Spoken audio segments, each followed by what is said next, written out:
بہرکیف نیک عورت کی سب سے پہلی صفت، خوبی، علامت، نشانی جو بتائی گئی ہے، وہ سب سے پہلی علامت یہ ہے کہ اس کے چہرے پر حیا ہو. اور یہ بنیادی بات ہے، جب چہرے پر حیا ہوگا تو اس کا دل بھی حیا سے لبریز ہوگا. اور مقولہ مشہور ہے کہ چہرہ دل کا آئینہ ہوا کرتا ہے. اگر کسی انسان کے بارے میں پتہ لگانا ہو، اندازہ لگانا ہو، تو اس کے چہرے کو دیکھ لیجئے. اس کے چہرے کو پرکھ کر آپ ریزلٹ نکال لیں گے، نمبر دے دیں گے کہ یہ انسان کس حالت میں. تو گویا چہرہ جو ہے دل کا آئینہ ہوا کرتا ہے. اور سیدنا صدیق اکبر رضی اللہ تعالیٰ عنہ فرماتے ہیں کہ حیا مرد کے لیے بہتر ہے.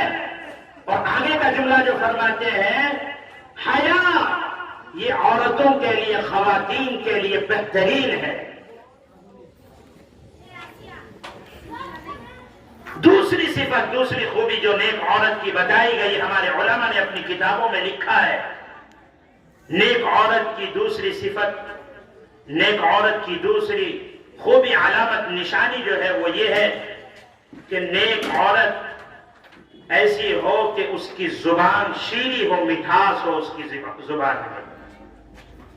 جس عورت کی زبان میں مٹھاس ہوگی، شیریں ہوگی جس عورت کی زبان، کہ جب بولے تو کانوں کو رس گھول دے. ایسا نہیں کہ ہر وقت خاوند کو، پتی کو جلی کٹی سناتی رہے، تو نے ایسا کر دیا، تو نے ایسا کر دیا، تیرا ناس ہو، تیرا چھتیاں ناس ہو جائے، تو برباد ہو جائے. آج کل عام طور پر عورتوں کا یہی حال ہے، یہی مزاج ہے. کوئی بات اس کے مزاج کے خلاف یا اس کے دل و دماغ کے خلاف شوہر، پتی، خاوند کر دیتا ہے، تو پھر اس کے بعد دیکھیے کیا لعن طعن سناتی ہے. نہیں میری بہنوں، میری ماں، میری بیٹیوں، نیک عورت کی پہچان یہ بتائی گئی ہے کہ اس کی زبان شیریں ہونی چاہیے، میٹھی ہونی چاہیے، کہ جب بولے تو کانوں کو رس کھول دے. ایسا نہیں کہ بات بات پر پتی کو جھڑکتی رہے، اور ایسا بھی نہیں ہونا چاہیے کہ بات بات پر جو اپنے آل اولاد کو بھی جھڑکتے رہے، لعن طعن کرتی رہے. ایسا نہیں ہونا چاہیے. نیک عورت کی تیسری صفت جو بتائی گئی، خوبی، علامت، جو نشانی بتائی گئی، وہ یہ ہے کہ اس کے دل میں نیکی ہو، برائی نہ ہو. اپنے شوہر کے تئیں، اپنے پتی کے تئیں نیکی ہو، برائی نہ پال رکھی ہو. اور چوتھی صفت جو بتائی گئی ہے وہ یہ ہے کہ اس کے ہاتھ پیر ہر وقت کام کاج میں مصروف رہتے ہو. اللہ اکبر کبیرہ. آج تو تھوڑی سی دولت مل جاتی ہے، کہیں سے پیسہ آ جاتا ہے کہ اب تو ہم لاکھ پتی، کروڑ پتی بن گئے ہیں، ہمارے اکاؤنٹ میں تو اربوں کھربوں روپے ہیں، بینک بیلنس ہے. اب ایسا کرتے ہیں، ایک نوکرانی رکھ لیتے ہیں، ایک خادمہ رکھ لیتے ہیں.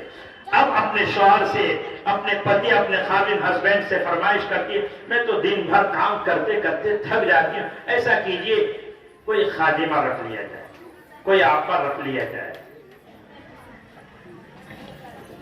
یہ عورتوں کی فرمائش ہوا کرتی ہے.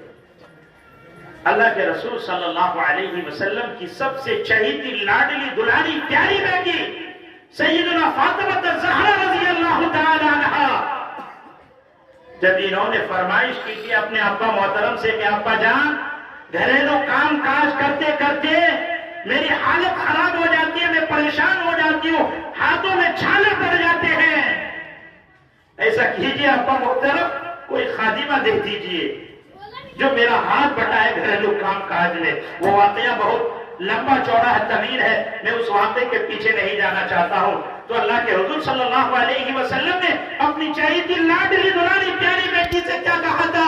میری بہنوں، میری ماں، میری بیٹیوں، سنو. فاطمہ سے کہا تھا، فاطمہ تمہارے لیے خادمہ سے بہتر یہ ہے کہ تم رات کو سونے سے پہلے 33 مرتبہ سبحان اللہ پڑھ لیا کرو. رات میں سونے سے پہلے 33 مرتبہ الحمدللہ پڑھ لیا کرو. رات میں سونے سے پہلے 34 مرتبہ اللہ اکبر پڑھ لیا کرو. یہ تمہارے لیے خادمہ سے بہتر اور افضل ہے.